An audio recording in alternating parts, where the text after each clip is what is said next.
Guys, welcome back. It's the 2nd of June. No, it isn't. 2nd of July. Right, let's have a quick update.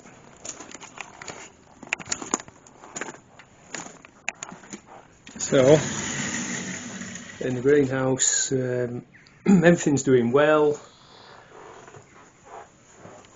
The cherry, I'm going to nip this out now. That's its 5th truss here. So I'll just wait till it gets a few inches more, and then I can tie it into that wire there, and then that'll support it. And this one's a little bit behind, but that's got about 4 trusses on now. So, and then the Crimson Crush, you can see here, starting to set fruit. So there, that's the 2nd truss there. I can see the 3rd one there. So they're coming along with little bell peppers. You can see the flowering.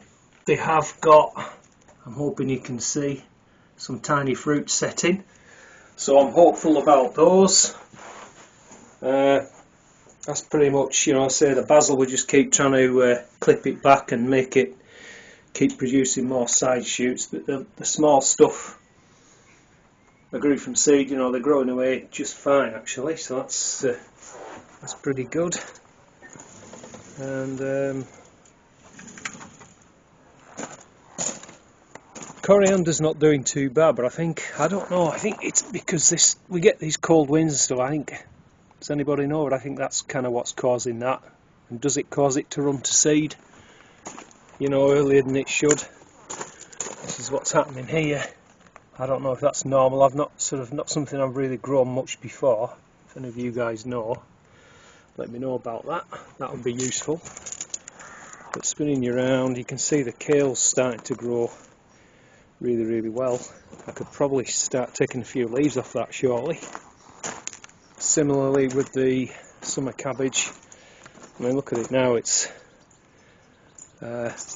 difficult to see in the dash, but they are starting to develop some hearts. And then under here, I've got sort of beetroot, and these are turnips, which just gone crazy actually. Fantastic. There's the little peppers in there. They're my Savoy cabbage for later on. And actually got courgette has started flowering. So, excuse me. Got a fruit there, and then I can see some of the females developing. So that's promising. I don't know why the other one just sort of died on me. I don't know what was wrong with it, but anyway, I lost that one. The French beans are flowering. It's looking to be a very unsettled week, so I'm hoping we don't get any damage, because there's some blustery winds coming in, which is pretty disappointing, but anyway, that's the reality. That's the way it is. While I'm here, if you remember, I was talking about this kiwi vine, and so how I've been managing it is any new growths like this, I'll just remove them, and where there's a growth, that's where I pruned it off there last time. You can see it's sending out a new shoot.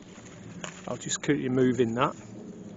So you can see I've got a few to remove up there, but so far, that strategy seems to be working pretty well.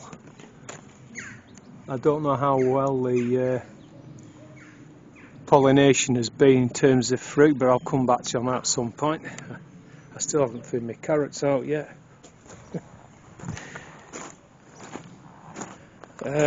Onions are starting to grow a bit now. White Lisbon, multi-zone turnip, the last of the radish, but I've put a few more in. Parish spring onion and Rosso, dwarf French beans. That's one of my cheeky curie squash just there. That's pretty much it. Just had a little harvest. So I've got Lolo Rosso, some of the rocket new potatoes. They've been cut those off yesterday, scrubbed them, lovely. Oregon sugar pod mange 2, Bolt Hardy beetroot, and French breakfast radish. So getting some pretty nice little harvest now.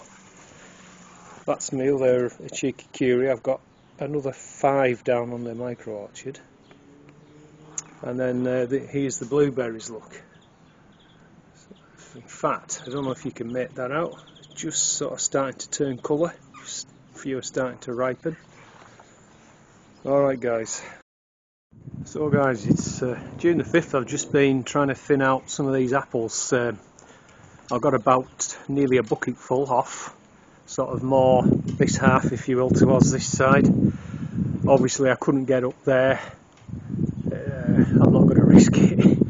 So I took off what I could, so the rest will just have to fend for themselves. But you can see I always thin 2 to a spur, but I can see plenty of them up there. There's 4. But anyway, like I said, they'll have to fend for themselves. So I'll go and show you what I pulled off anyway. Yeah, so like I say, a good 3/4 of a bucket full. I could have filled this at least to the top again if I'd have been able to do the whole tree. No problem at all, and it will not affect that tree. Some people worry about taking too much fruit off. Don't worry about it. It's better for the tree. You're going to get better quality fruit, and you're putting less stress on the tree. So, you know, always try and thin your fruit. I mean, some of them are getting pretty big, as you can see. This is a cider apple, Harry Masters Jersey.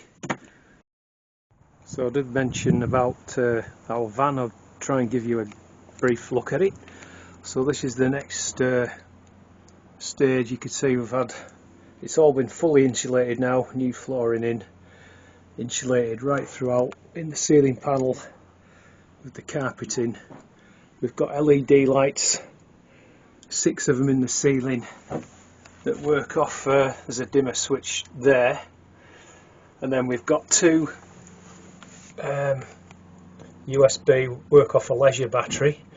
So this one's like a standard, that's a double one USB fitting, and this one is like this cigar type lighter fitting. And then we've got 240, we've got full 240 volt hookup, and as I say, 12 volt leisure battery. And then here's the sort of consumer unit for both of them. I'm going to have to ask the guy again about how all this stuff works. You can see there's a fuse box in here, and then it's just the same as a sort of little consumer unit at home with a main sort of thing, and there's some of the cabling going down. So we have been away in it, as I say, a couple of nights, so it's a lot warmer, it's a lot quieter. Unbelievable how quiet it is now. And so now we're just waiting to get a quote to have the bed will come this way, the seating, and then the units will come down this side, because our canopy thing is our awning is on the driver's side. So yeah, it's all coming together quite nicely, and I look forward to showing you when the whole thing's fully complete. You know, say they've done all the doors, it's all done. So yeah. Right guys, just down on the micro orchard, I'm going to try a root of Nicola second girlies. They're on 90 days, so I just want to try one, see what they're like. And I think it's time these shallots came out. I think even though they're still quite green, I don't think they're going to really grow much more, so I'll get those up now. Right guys, so just one root. Pretty good. They're at 90 days, so they need another 25 days, so probably more towards the end of excuse me, July. I just wanted to see, you know, what they're like, but I'm happy with those, definitely. So I'll leave the rest of them in, and then obviously, like I say, those leeks, once they'll just make up that second row. That's the idea. The shallots are very poor. Sorry, noise. They're these heirloom Griselle. I just don't think they like Cumbria. I think it's too cold, too wet. There's 1 or 2 usable ones, but on the whole, yeah, a very poor lot. And if I just show you here, there is quite a bit of white rot, so I'll just burn those. Anyway, I just wanted to see how they would do. The elephant garlic, again, I think you can see it's starting to change colour, so probably another couple of weeks, 3 weeks, sort of towards the end of July I reckon we'll get that out, and we'll see what that's like. Now, the other thing I need to do is change the pheromone lure, which is just in here in this codling moth trap. There's quite a lot in there now, and you can just kind of make out blurry images there of them. There's about 10 in the one up at home as well, so it's definitely working. The only other thing I'm going to do now is just pick up the thinned fruits. A mate of mine came and helped me thin the apples. You can see down there, so as I say, 2 to a spur, so I'm just going to pick them up. I don't like mowing over them, to be honest. I'll tell you a little bit more about that. Yeah, so it's my last video for a little while. Excuse me. I've got to go into hospital this Wednesday coming for surgery. Hopefully I won't be in too long, but it might be a while to take me to recover and everything before I'm back making videos. So that's why my mate came. I was supposed to go in the previous Wednesday and they cancelled it right at the last minute the night before. So anyway, hopefully, fingers crossed, I'll get in this coming week. So I'll just try and catch up here and do as much as I can, and then we'll just see how things go in terms of recovery. So this will be the last one for a while, so thanks for watching. Please stay with me. The channel's sort of growing quite nicely now, and I look forward to catching up with you again at some point in the near future. Alright, bye for now.